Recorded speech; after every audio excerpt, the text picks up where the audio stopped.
इन दिनों आपने राजा रघुवंशी और सोनम रघुवंशी की कहानी तो जरूर सुनी होगी। राजा रघुवंशी को उसी की पत्नी सोनम रघुवंशी ने मरवा दिया। आखिर कैसे सोनम रघुवंशी ने अपने ही पति को अपने लवर बॉयफ्रेंड के चक्कर में आकर एक फिल्मी अंदाज में कहानी रचकर उसको मरवाया और वो कैसे अपने पति का मर्डर करके भागकर अपने लवर के साथ सेटल होना चाहती थी, मैं आज आपको बताऊंगा। राजा रघुवंशी की कहानी एक मिस्ट्री थ्रिलर फिल्म जैसी लगती है, लेकिन यह हकीकत है।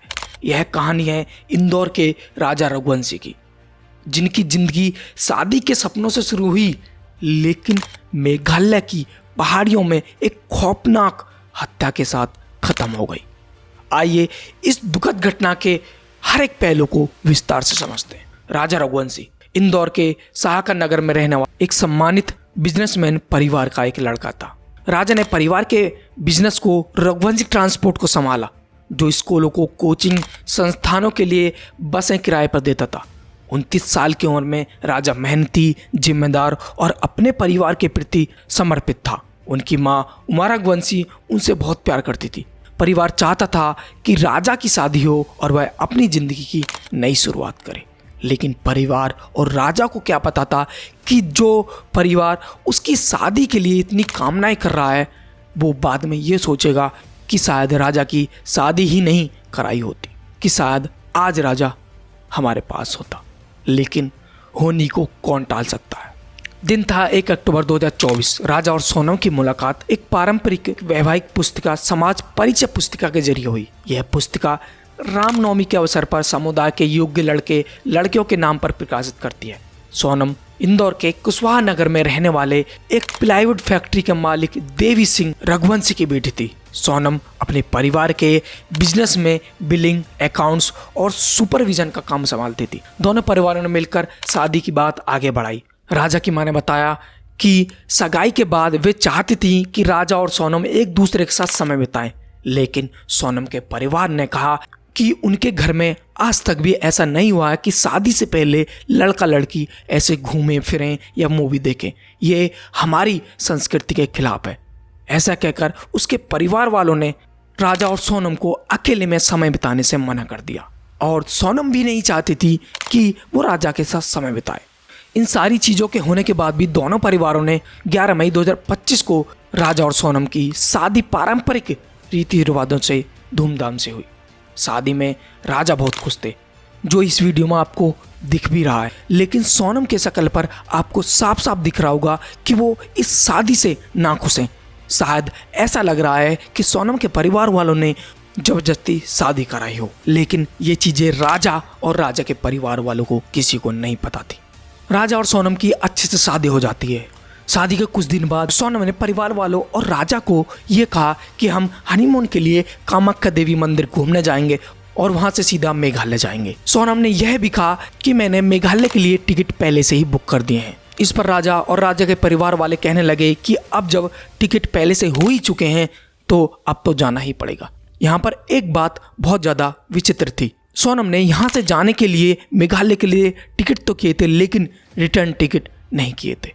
अगर शायद राजा और राजा का परिवार वाला इस बात पर थोड़ा गौर दे देता तो शायद आज राजा जिंदा होता, लेकिन राजा और राजा के परिवार वालों ने इस पर गौर नहीं किया। जब 20 मई को सोनम और राजा हनीमून के लिए निकलने वाले थे तो राजा की माँ ने देखा कि सोनम सारे गहने लेकर जा रही है।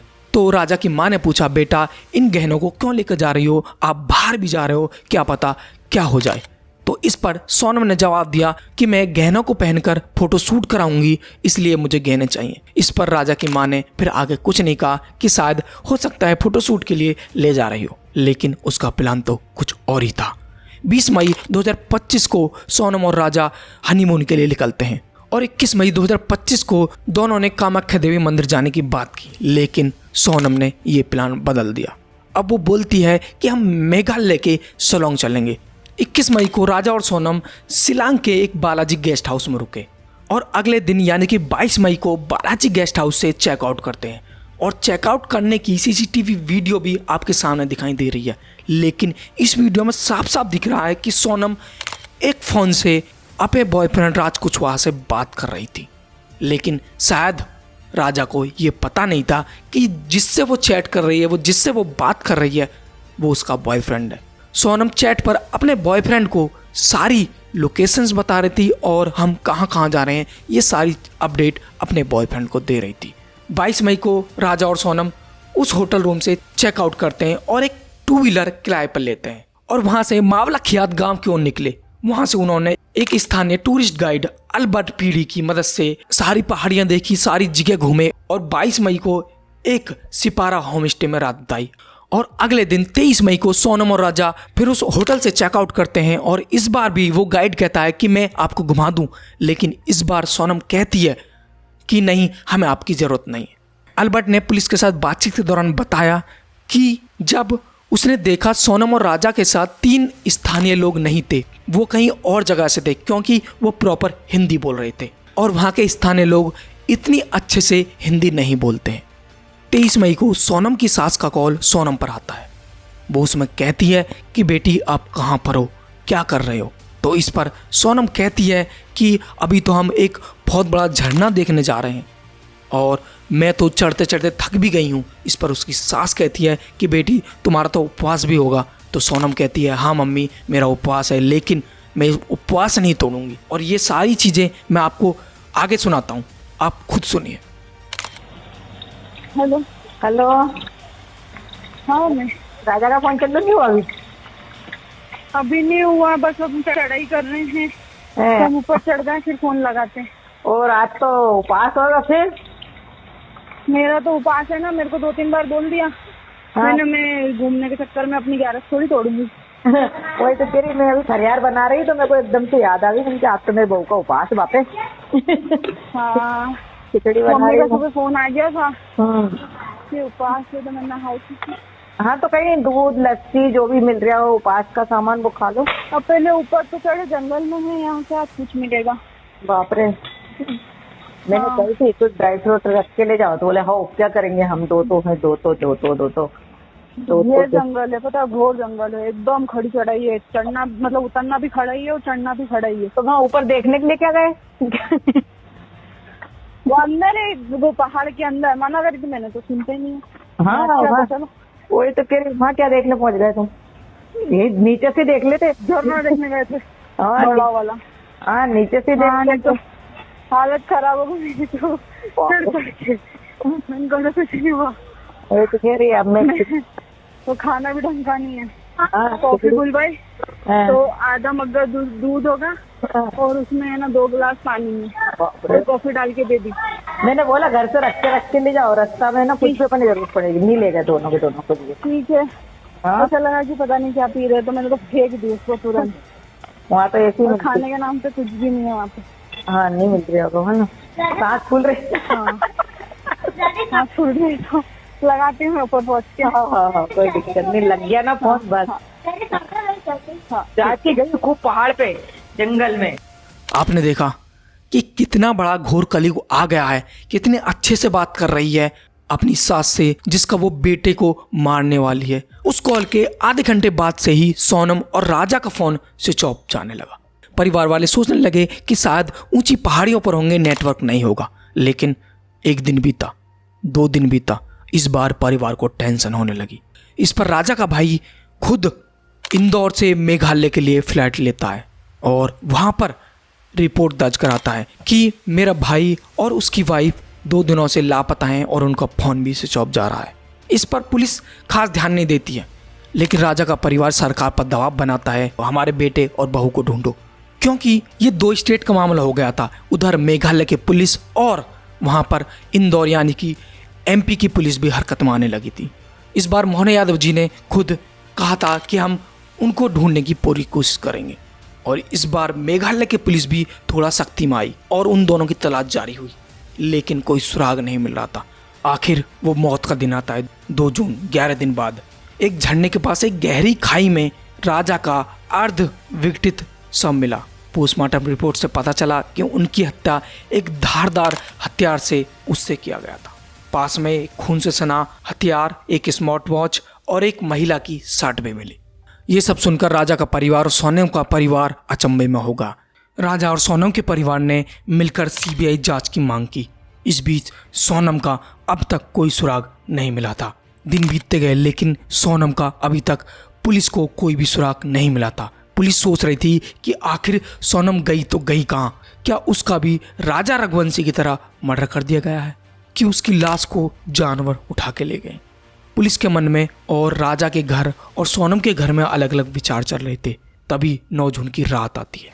उत्तर प्रदेश के गाजीपुर इलाके में एक ढाबे पर एक लड़की इस ढाबे के मालिक से कहती है कि मुझे अपना फ़ोन दे दीजिए, मुझे बात करनी है। तो वो ढाबे का मालिक उसे फ़ोन देता है और सोनम अपने भाई को कॉल करती है और रोती है कि भाई मैं यहाँ पर हूँ, मुझे यहाँ से ले जाओ। फ़ोन कटने के बाद सोनम से वो ढाबे का मालिक कहता है कि आप वहाँ पर जाकर बैठ जाओ। सोनम वहाँ पर बैठे बैठे वो भी रो रही थी। सोनम जब अपने घर से निकली थी तो बहुत ही अच्छे ड्रेस में, बहुत ही अच्छे कपड़ों में निकली थी। लेकिन आज सोनम की शक्ल देखकर ऐसा लग रहा था कि आखिर सोनम ने कुछ किया है या सोनम के साथ बहुत बुरा हुआ है। थोड़ी देर बाद फिर सोनम का भाई उस होटल के मालिक को कॉल करता है और सोनम का भाई कहता है कि तुम पुलिस को कॉल कर दो और पुलिस को वहाँ पर बुलाओ। इस पर वो ढाबे वाला पुलिस को कॉल कर देता है और वहाँ से सोनम को पुलिस ले जाती है। यूपी पुलिस मेघालय पुलिस को कांटेक्ट करती है कि जिसकी आप तलाश कर रहे हैं वो हमारे पास है। यूपी पुलिस सोनम को मेघालय पुलिस के हवाले कर देती है और जब मेघालय पुलिस सोनम से पूछताछ करती है और सारी चीज़ें पूछती है तो मेघालय पुलिस के डीजीपी आकर प्रेस में कहते हैं कि सोनम ने ही अपने पति राजा का खून करवाया है। उसका अफेयर 5 साल से राज कुशवाहा से था। उन दोनों ने मिलकर 3 कॉन्टैक्ट किलर हायर किए थे जिनका नाम आकाश राजपूत, विशाल सिंह चौहान और आनंद था। अभी उन तीनों को मेघालय पुलिस और एमपी की पुलिस ने मिलकर गिरफ्तार कर लिया है और राज कुशवाहा को भी गिरफ्तार कर लिया गया है। अभी पुलिस इस केस की और अच्छे से जांच कर रही है कि आखिर मोटिव क्या था, क्यों उसको मारा। लेकिन एक बात तो साफ हो गई है कि आज एक पति का एक पत्नी से विश्वास उठ गया। अब कोई भी लड़का शादी करने से पहले 10 बार सोचेगा। अगर सोनम को सच में राज कुशवाहा से प्यार था तो वो परिवार से साफ साफ कह सकती थी कि मैं उससे शादी नहीं करूंगी, चाहे मर जाऊंगी। राजा से कह सकती थी, लेकिन उसने ऐसा नहीं कहा। उसने उस माँ का बेटा छीना, उस परिवार का एक सहारा छीना अपने प्यार के चक्कर में। जो चीज़ बहुत आसानी से निपट सकती थी उसने उस चीज़ को बहुत ज़्यादा कॉम्प्लिकेटेड बना दिया और दोनों परिवारों की ज़िंदगी तबाह कर दी। सोनम के पिता तो आज भी न्यूज़ मीडिया में कह रहे हैं कि मेरी बेटी ने कुछ नहीं किया और वो राज कुशवाहा को भी नहीं जानते। लेकिन राजा रघुवंशी की बहन इंस्टा पर एक पोस्ट करके ये बताती है कि जिस दिन राजा की डेड बॉडी आई थी उस दिन राज कुशवाहा सोनम के पिता के साथ देखा गया था और सोनम का परिवार आज भी सीबीआई जांच की मांग कर रहा है। सीबीआई जांच हो या कैसी भी जांच हो, लेकिन एक बात तो साफ हो गई है, एक परिवार ने, एक माँ ने अपना बेटा खो दिया। अभी भी इस केस में बहुत सारी चीज़ें खुलनी बाकी हैं। अगर इस केस में और भी अपडेट आएंगे तो मैं आपको वीडियो बनाकर ज़रूर दिखाऊंगा। तो मिलते हैं एक और ऐसी ही नई घटना के साथ, सच्ची घटना के साथ। तब तक के लिए बाय।